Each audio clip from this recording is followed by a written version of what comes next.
Regresamos con el análisis político. Bueno, y el tema que estamos tratando, ¿será exitosa la mediación del Vaticano? Una pregunta que se hacen, bueno, mucha gente, ¿no? Pero justamente para responder eso estamos acá. Claro. Y Germán Ferrer nos va a adelantar algún criterio, como siempre, sobre este tema. Efectivamente. Sin duda alguna que toda la experiencia que hay en este momento con relación a lo que es la mediación del Vaticano es muy importante. Antes de llegar a niveles que pudieran ser de enfrentamiento, que sabemos cómo empieza, pero no sabemos cómo pueden terminar. O sea, por eso, lo que ha estado el Vaticano, donde ha estado presente en Cuba, en todos los diálogos que ha habido a nivel internacional, bueno, no puede ser distinto en Venezuela. Yo creo que tenemos que, de alguna manera, pues tomar en cuenta esa mediación, porque sencillamente, pues, ha tenido una experiencia importante que podemos utilizarla aquí en Venezuela. Claro, y hay un dato importante que es bueno destacar siempre, Vladimir, que cuando se habla, por ejemplo, de la mediación del Vaticano, no es que el Vaticano ni los otros mediadores intervienen en el diálogo, no es que fijan criterios ni fijan posiciones, facilitadores. No son actores del diálogo, simplemente son facilitadores.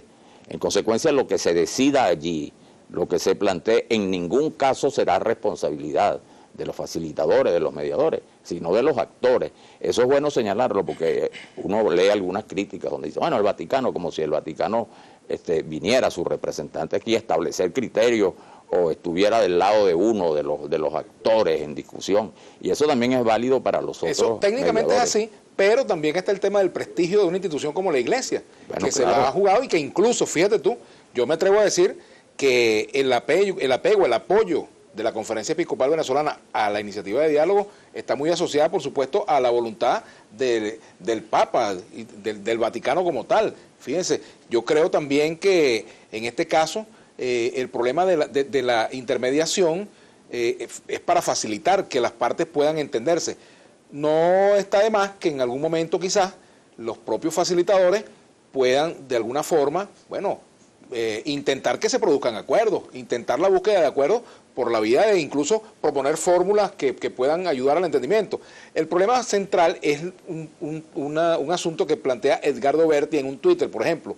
¿Cómo creer que este gobierno quiere diálogo si uno de los puntos del diálogo es su salida? Fíjense, ese es un problema. Comenzar el diálogo pidiendo la salida del gobierno es una estrategia correcta. A lo mejor es lo justo desde el punto de vista de una posición política. No. Pero es lo correcto. O también decirle a la oposición, sí, mira, usted no va a salir ni con voto, usted no va a gobernar aquí ni con voto ni con bala. Pero hay un Twitter son las aquí, dos caras de una misma moneda, ¿no? Vladimir, Elvis Pérez dice, ustedes tres están dialogando, veo que no se insultan ni se agreden. El gobierno debe hacer eso para exigir a la MUD verdaderamente en un análisis político. Sí, yo estoy de acuerdo, eso y a la visconversa, como me gusta decir a mí también es importante que haya... Que la oposición también sea, bueno, de alguna manera, pues, de la posibilidad de que no se agreda pues al gobierno en este caso. Bueno, yo por ejemplo creo también que una contribución tiene que venir, por supuesto, del resto de los poderes públicos. Por ejemplo, es importante que el resto de los poderes también, digamos, faciliten, por ejemplo, el Poder Judicial con el tema de las detenciones, que algunas de ellas son arbitrarias, incluso algunas detenciones que no están apegadas al proceso, al procedimiento jurídico adecuado. También, por supuesto, creo que son temas que deben resolverse.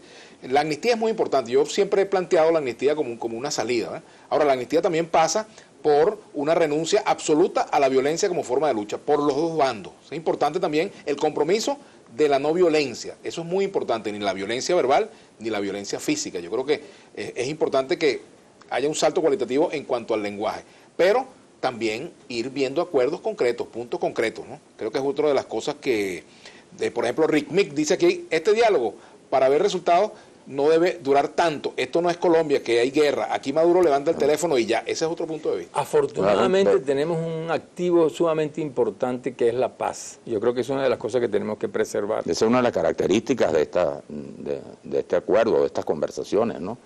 Que no podemos hablar de acuerdo todavía. El acuerdo es el final de las conversaciones y del diálogo, que tampoco se ha asumido plenamente, ¿no? Y que además ya de entrada durante esta semana hemos visto algunas, yo no diría que reacciones, pero algunas impresiones que hacen temer que a lo mejor no se desarrolle dentro de las condiciones en que debe desarrollarse estas conversaciones, entendiendo de lo que está en juego, como hemos dicho, Que lo que está en juego, más que los intereses que son legítimos del gobierno y que los intereses de la MUP o de la oposición, de este sector de la oposición, que no es toda la oposición, sino que lo que está en juego son fundamentalmente los intereses colectivos de la mayoría del país, sean respetados. Y bueno, y hay que entender también que es inevitable, como decíamos, en este enfrentamiento que ha caracterizado los últimos años, que bueno, que tampoco esperemos un silencio sepulcral alrededor de este diálogo. Siempre va a haber factores que además muchos de ellos, sin estar interesados en boicotear o en crear problemas, van a tener actitudes que pueden interpretarse como las no convenientes. Pues. Si no el silencio por supuesto que no, pero sí lo que yo me gusta decir por eso también, te decía, hacer ¿no? una pausa entre el cerebro y la lengua, no es malo. Claro, pero te quiero decir, pero también hay que entender que pueden ocurrir provocaciones. Claro, de sectores que no creen en el diálogo de lado y lado. Claro, y siempre ha ocurrido en todo.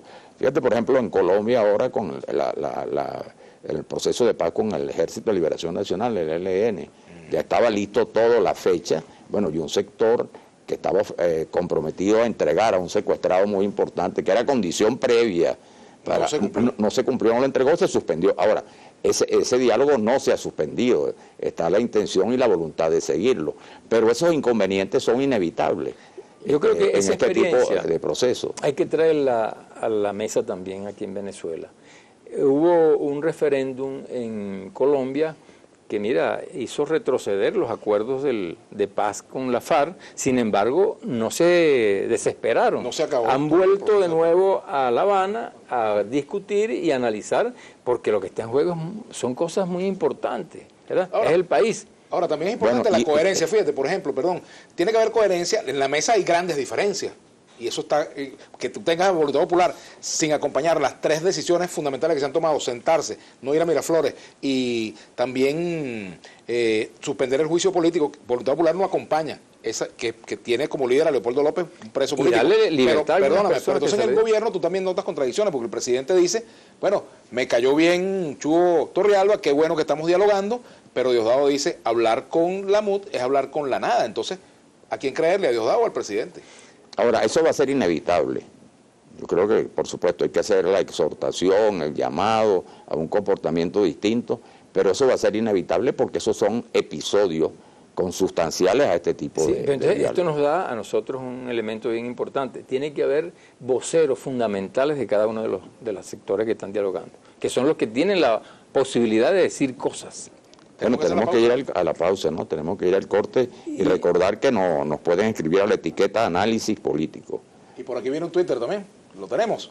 Vamos a ver, aquí está. Por ejemplo, Venezolanísima dice, paciencia es lo que nos ha sobrado, tenemos más de 17 años esperando un cambio positivo para Venezuela.